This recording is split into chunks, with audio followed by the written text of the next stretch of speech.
So I'm here with Scotty, and you served for For 2 years, and that was in 73, 74. 73, 74. What branch of the military? Army. Army.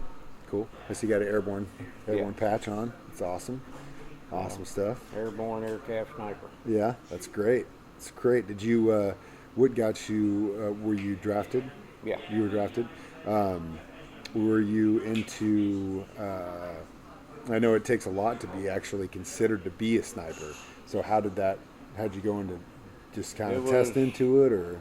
more of a fluke in basic training. I outshot my drill instructors, and they said they had a super deal for me. Uh huh. The next thing I know, I'm at Fort Bragg. Wow, that's cool. That's cool. So, 2 years. We were talking before we interviewed.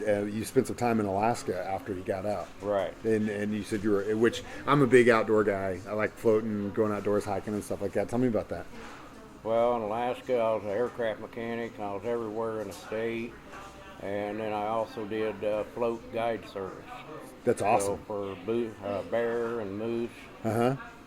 So we would go out as long as 13 days, Yeah. live off the land. Wow. That's where all my skills come into play. Yeah, I bet. That's But cool. you have to protect your clients. Yeah. That's the most important thing. Yeah. And make sure they get their animals. Yeah. That's cool. So I bet you saw all kinds of wildlife. Oh yeah, yeah. My house represents that too. Yeah. It's like Bass Pro inside. Yeah. So you're a pretty avid hunter.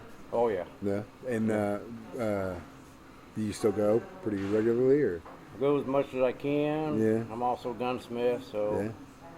I build up custom rifles, custom loads for people. That's awesome. That's very cool. Very cool. What was your favorite part about Alaska? Oh, you can get away from people in a short time. Yeah, I bet. There's no problem hunting any day of the year, no problem fishing any day of the year. If you're outdoors, there's always something to do. Yeah, that's awesome. So if you like the outdoors, go to Alaska. Really. Right. Oh yeah. And you better have your head about you. Yeah, yeah. It reminds me. Did you ever see that movie or read the book Into the Wild or whatever it was about that kid? He was just like sold all the stuff and went to Alaska, then ended up dying out in the wilderness. Did you ever hear about that story? Is that the one that got eaten by the bear? No, No. I think he okay. He was some kind of hippie, whatever. And the first rule, if you ever were in Boy Scouts or in the military, whatever, Be prepared. and know where the hell you are. Bring a Right. map and know where you are. Right. The kid didn't do any of that. And I guess there was a school bus that was just kind of off to the side, and he went and tried to live in it in the wintertime. That And was north of Healy. yeah, I know the place. I Yep. know the bus. Yep. I've been there. really? That's Yes. incredible. And he broke his leg and couldn't get out. Yeah. Yeah. About, what is it, like 50 yards from the trail, and they just couldn't find him because he was on the Right. other side. Yeah, I've been right there all Yeah. over that place. I bear hunted up there and moose hunted. Incredible. And in Alaska, it's a one-time shot. Yeah, it's survival. Right. Yeah, And that was my job in guiding. yeah. That's awesome. How long did you do that for? 14 years. That's really incredible. That's cool. That's awesome. It's one of the most gorgeous places I've ever been to, and yeah, that's crazy. Have you been back since? No. There's my outfit. Oh wow, that's cool. And they just sit you on a little raft there. Golly, what's in the? Is that a fridge? That's your supply box, all your survival gear Yeah. and all your equipment. And on the back, you'll see a bear. Oh, that's what that is. Oh my goodness, that's crazy. Oh, that's incredible. That's incredible. Holy moly, look at that guy. Is that a guy or a girl? That was a big boar. Right here? Big Yeah. boy? Yeah, you can Yeah, see. 8'4" grizzly bear, Wow. and then a 60-inch moose. Wow. Those were 2 days apart. Wow. So how does it work up there? Do you, because I know that in I know. Obviously, the Department of Conservation is pretty hardcore about getting the tags and stuff, and I know that at least in Colorado, for certain things, it's kind of down to a lottery. Like you can submit, you know what I mean, and Right. you'll say, okay, I want, I want tags for moose, I want tags for elk, I want tags for bears, whatever, and then they say, okay, we're only giving out 50 this year. They draw names, you get it or you don't. Is that the same way it works in Alaska? In mainland, it's pretty much you can get 3 black bears and a grizz. You can get 3 black bears a year and a grizz every 2. Mm-hmm. And there's places like Kodiak Island and a few other places where it is a drawing. The main reason it's a drawing is because there's so much money involved. Yeah. And so they do it that way. And if you're a resident, there's no problem at all. You go to the store, you buy your hunting license. It's just like getting fishing license You're here. good for 3 black bears. Wow. $25 for a grizz tag. Wow. That's incredible. Man, that's incredible. God, that's huge. Do you have this hanging up at your house? Oh yeah, the Wow. moose and bear are both in my house. So if you don't know, Scotty's showing me these pictures of some of the guys he's gotten over the years, and they're literally the biggest things I've ever seen anyone get, hunting wise. That's incredible. There's one of my clients. Oh wow. There's one of the planes I worked on. That was a Vietnam veteran. Oh wow. That's incredible. God, that picture's old. That's cool. That's incredible. So you still do any mechanic stuff?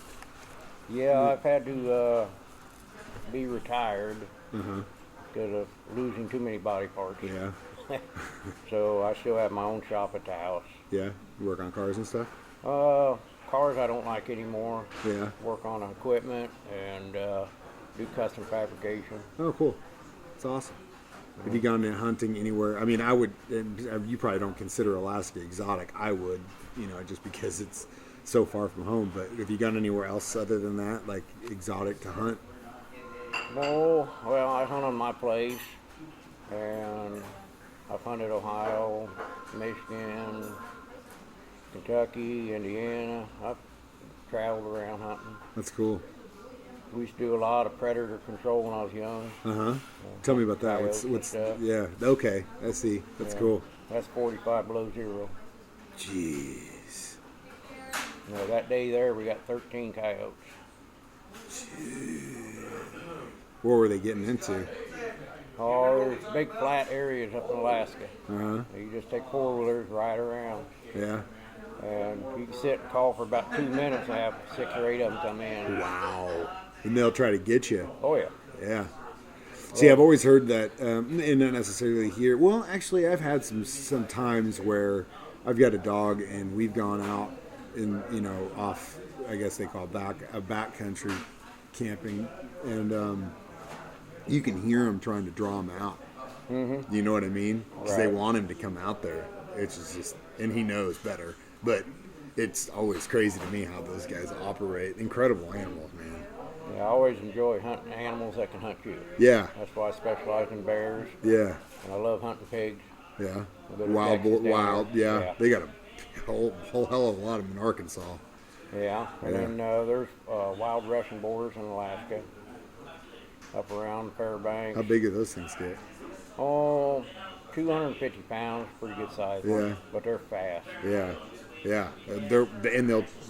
If you've ever seen one of those things going down or bearing down on something in the woods, they'll take trees out in their way Oh, going yeah. down. It's incredible.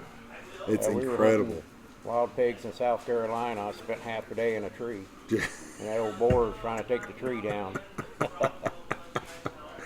Wow. 45 below in this picture? Yeah. Jesus. I don't even know how you had your hands out. That's incredible. Well, I got real good circulation. I've been Yeah. really blessed with that. You'd have to be out there. Jeez Louise. Then you don't even look at this picture that I'm looking at.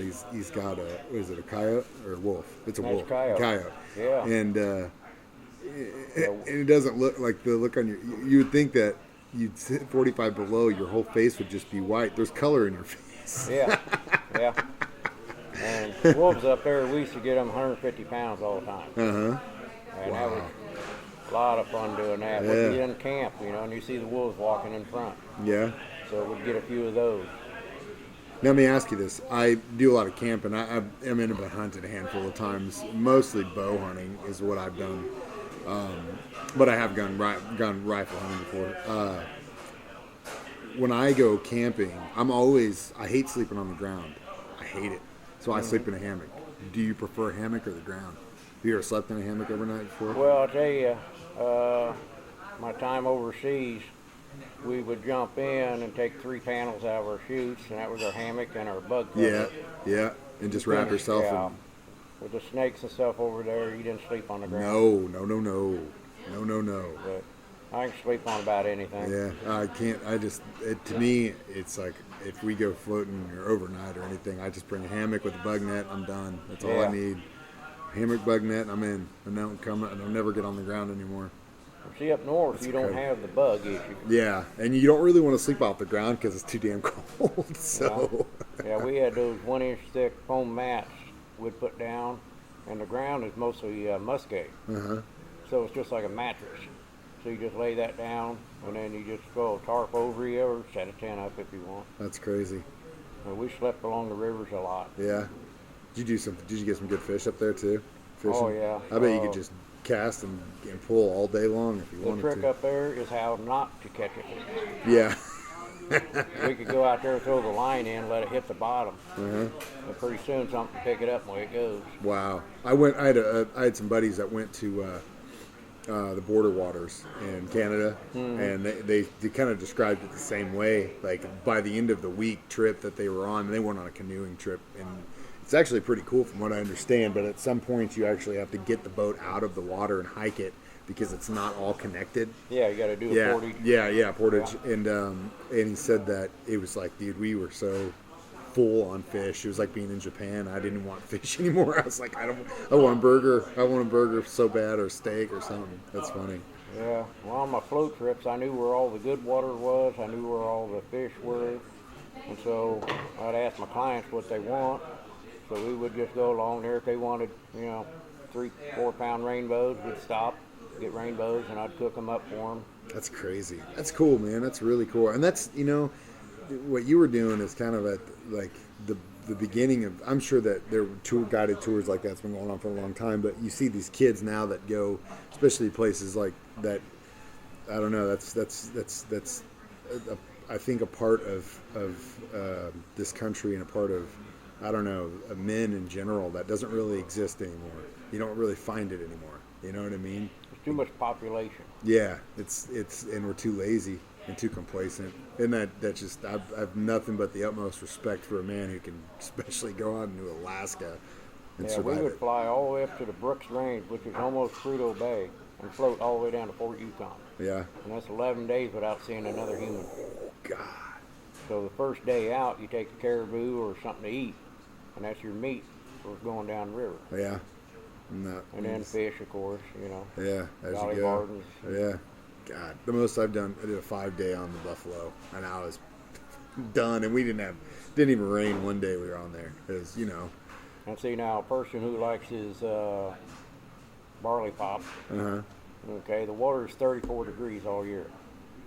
So we have mesh bags that we put all the barley pop in, and it floats behind the raft. It keeps it cold. And it comes out at 34 degrees. Wow. Incredible. God. Well, Scotty, thanks for sitting down talking with me today, and thank you so much for your service. I really appreciate it. I appreciate it. Thanks.